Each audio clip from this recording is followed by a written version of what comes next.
guys, welcome to my channel. My name is ReadingBear and I hope you are ready for some more stories. And today, we'll take a look at some new entitled people content. If you enjoyed my content, please don't forget to subscribe to my channel and post some bear emojis in the comment. And now, let's dive right into the stories. The first story is titled, Neighbor Chopped Down the Property Line Between Our Houses. He loses 1/4 of his backyard. Now this incident takes place a couple of years ago. I was in high school, and my parents had just bought a new house. We were renting our previous house, so to finally own a home was important to us, and we were overly excited. The house itself was also pretty spacious, and had a nice backyard, which was a major plus. Although the neighborhood setup was quite different from what we were used to, as the houses were closer together. In our previous neighborhood, there were 5 to 10 houses on a street. Regardless, we were excited to start living in our new home. We did not think it would be a problem. However, shortly after moving in, we discovered it was a problem. See, with one of our neighbors in particular, his house was so close to ours that he could see into our kitchen from his living room. My parents were pretty private people and enjoyed the privacy and security of their space. So, of course they were bothered that someone they did not know could see into their kitchen. My parents even mentioned that the tightness of the space between this part of the house would not bother them if the neighbors could not see into their kitchen. So, since we were already sprucing up the backyard and the house itself, my mom had the great idea of planting some bushes and small trees in front of the kitchen window so that we could create a blockage from our neighbor seeing it. While I totally thought we could have just hung some blinds or a curtain, we live in a particular sunny state, and it is nice to sit in the kitchen in the morning and drink a cup of coffee with the window open. So, after some thought, I came to the conclusion that putting the plants there was a great way to keep our privacy while still being able to do things in our home that we should be able to do, like opening a window. My father helped her research some local landscaping companies and found a company that would do this for her. It was a little expensive, but my mom loved gardening and whatnot, so I was sure that she was going to take good care of her fence. The landscapers came out one weekend and planted the new bushes, fixing up the yard nice and neat so that they blended in. The bushes looked great, and my parents could sit at the table with the window open while they sipped their coffee and ate their food. Well, imagine their surprise when we woke up the next weekend and the plants were already gone. As a matter of fact, it looked like they had been chopped down. My mother was so upset, and of course seeing her so upset, my father was furious. Now keep in mind that we did not really know our neighbors yet, and the guy next to us seemed friendly. He always said hi or waved, but never really partook in conversation. Well, my father had concluded that he knew something about this, or maybe that he did it himself since these plants were between our houses. It turns out that the second thought was right. The guy admitted to chopping down our plants, but he was an absolute as dollar about it. He had told my dad that these plants were on his property line, and that he did not want them there. My dad told him that there's way these were on his property line since they were so close to our house. Besides that, my dad had asked him, if he really thought these bushes and plants were on his property line, why would he not come speak to us first so that we could find a solution? The whole purpose of the plant fence was to create a sense of privacy, and now there was someone we did not know within feet of our house with an axe. My father decided to replant the trees and bushes and called up the landscaping company again. The company was really understanding and decided to only charge them 25% of what they had paid before. However, my father had asked them to bring the plants and bushes in pots and set them in our backyard because he was going to call a land surveyor to officially mark the property line first. They agreed and dropped the plants off one day while fixing up our front yard a little bit. Imagine my dad's surprise even more when he woke up to a law chainsaw noise at 2 in the morning, and guess what? It was that damn guy, cutting down the plants in the pots. Not only was my dad absolutely pissed, but he was also a little scared. Who operates a chainsaw at 2 in the morning? So, he called the police and let them know that our neighbor was in our yard with a chainsaw, unprovoked. Well, upon the police call, the next day we all agreed for land surveyors to come out. The potted plants could have been on this guy's property line, so we had to figure that out first. Although, I really doubted it was. And I was right. It turns out that our neighbor's fence was 11 feet over his property line, which means that our backyard and space was a lot bigger than we thought. Over the next couple of weeks, we watched in satisfaction as orange tape surrounded his house, and his backyard was shrinking, while ours was growing. He also had to pay more than $10,000 for the damage he had caused and was also charged with trespassing. The next story is titled, HOA finds me for things they won't do. This will be mostly a rant post, but I need to get it out there. This was the last straw. So last night I woke up to an email from my HOA saying that they were going to fine me $800 for rusty light fixtures on the exterior of the garage. What the hell are they doing? They're fining me $800 for light fixtures that I'm not allowed to repair, and at the same time they don't want to repair it even if I paid them. They like to take their sweet ass time to do anything. I'm bombarding them with emails to make sure they don't take out $800 from our account because it's their responsibility to take care of exterior things. A few months ago, a neighbor ran into my mailbox, and we were fined $200 for something not our fault. I called the HOA president at least 10 times once a day, essentially begging him to repair the mailbox, and you can bet he did fix it. He took his sweet time in 3 weeks and just wrapped what looks like electrical tape around the mail post.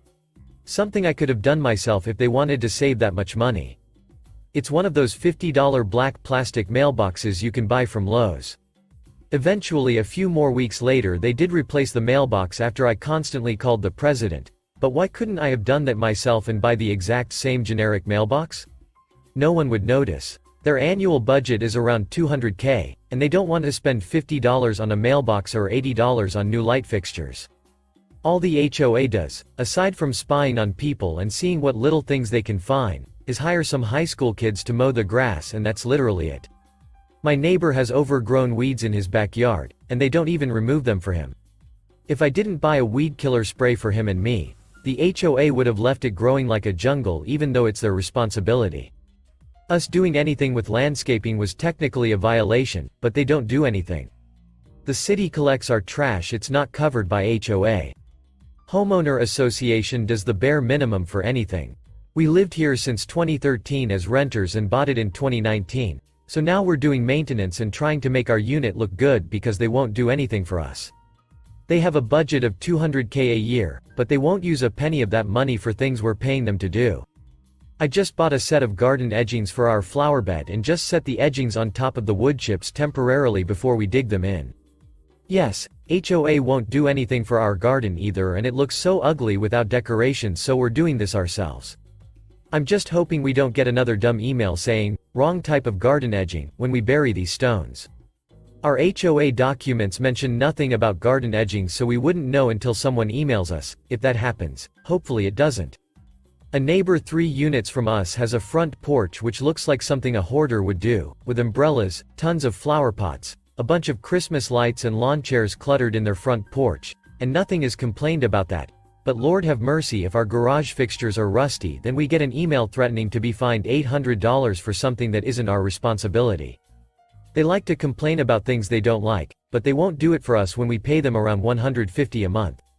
The next story is titled, I fought the HOA and they shut up. I live in a townhome with a deck on the end of the unit with the highest visibility to the street, and the rule of the HOA are very specific as to the color of the deck. Just 2 stain choices and 1 company you are supposed to only use, and they cannot be tinted. One is natural and one is brown. The deck didn't need replacement, but some of the boards were rotten and it needed a step down for the safety of its cedar. One weekend I removed the bad board rail elements and buy wood. The next weekend I cut and installed boards. Then there was an HOA meeting that I felt best to attend. I specifically asked for the color and explained that I was staining my deck this weekend and know how sensitive they are to color. They told me the colors were redwood and brown. Well, brown sucks and the wood was cedar, so I went with redwood. When you first lay a stain down, it is bright. So now I had a repaired bright red deck. It looks like I slaughtered animals on it, is highly visible, and I spoke with many of the community walking their dogs while I worked. Everyone was very receptive to the deck repair, but once the stain went on, everyone told me it was the wrong color. I made sure to download the handbook and check the stain to be sure it was exactly correct. You know what happened next? I received a letter that informed me that my deck was in violation, and I had to fix it immediately. I reached out to our management company and said I wanted to contest the violation and that I will not change a thing. If they want to pay someone to come strip and restrain, I will allow it. I said that and she put it on the schedule for the next meet that was phone only and they kept me muted the whole time. The president was angry that it was the wrong color and so were others on the board. Since I was not allowed to say anything, I was getting pissed. So, I emailed the management team, one of which was in the meeting. I sent her a photo of the stained lid and the page from the bylaws that define the colors, and my repeated message of "you pay for it." Within a minute of sending it to management, and her forwarding it to the board, there was silence. The president spoke very calmly and said he had no clue about the color change and the rest of the board did. Then he removed the violation and said it was their fault and if the board wanted the color changed, they were paying for it. Guess who has a red deck? Me. The next story is titled, "So, you don't to pay me for taking a Sunday service call, because I wasn't on call." This happened a number of years ago, but I thought I would share it here. I was working as a field service tech for a company in Canada. We had 3 major territories: Quebec, Ontario and British Columbia. I lived in Ontario, and since our management was in Quebec, they looked at anything outside Quebec as being the rest of Canada. So, we had 2 on-call teams, French for Quebec and English for Troc. I had only been with this company for a year and one Sunday morning I received a call from a representative in Vancouver, telling me there was a service call in Toronto and I had to do it. I said, "But I'm not on call." He told me we always cover the East if a Western representative is on call that week. So, I spent pretty well the entire day performing this call. On Monday I sent in my paperwork along with my 2 times overtime for Sunday. The next day, they called me from the head office and told me that my overtime for Sunday was denied since I wasn't on call that week. So, I asked them, "If you are not going to pay me for my work, am I under any obligation to accept an after-hours call when I am not on call?" They told me no, I wasn't under any obligation. I asked the manager to send this policy in an email and they did so. Cue my malicious compliance. It was only 2 months later when the representative from Vancouver called me again on a Saturday, telling me I once again had to do a service call. I simply told him, "Sorry, I won't accept the call, since they won't pay me if I do." He didn't believe me, so I forwarded him the email and said good luck with it. I went back to what I was doing and heard nothing until Monday morning when my manager angrily called me and demanded to know why I wouldn't pick up the call. He told me that the Vancouver representative had to fly to Toronto on business class since no economy seats were available. He had to get an expensive rental car and an expensive hotel room. He then demanded to know why I refused to take the call. The travel costs were over $5,000. I then explained that the last time I had done this, the head office refused to pay me, and I wasn't about to work for free, since that is called slavery. I also forwarded their email to him. That shut him up and I later found the sales manager wanted me fired until they showed him the policy and they knew I would sue if they tried to fire me. It was a week later, lo and behold, a new on-call policy was issued, telling us if we weren't on call, but picked up an after-hours call, not only would we be paid for performing it, but we would also be paid a $200 bounty just for taking the call. They never did pay me for that Sunday call, but I managed to work it into my overtime with a bit more for my troubles. I lasted another year at that job, but there was always too much BS, so I found a better job and left. The next story is titled, "Don't want to speak to my female coworker and would rather talk to a man? How about we don't?" This was a few years ago when I was around 18. I worked at a large chain of automotive parts stores. The store had a roughly equal number of male and female staff, and being automotive, the women seemed to get a decent number of men, and other women, who would ask for one of the boys to help them. I was out the back loading stock onto a trolley to run onto the floor when one of my female coworkers, mind you she's worked here for around 7 years at this point compared to my around 3 months of employment, comes and finds me and asks me to help a customer. I ask why she needs help because she usually knows more than I do considering how long she's been working here. She explains she was standing at the service desk and a guy came up and asked her to get one of the boys. She tried explaining to him that she is more than competent to help him, but he insisted that a man needs to help him.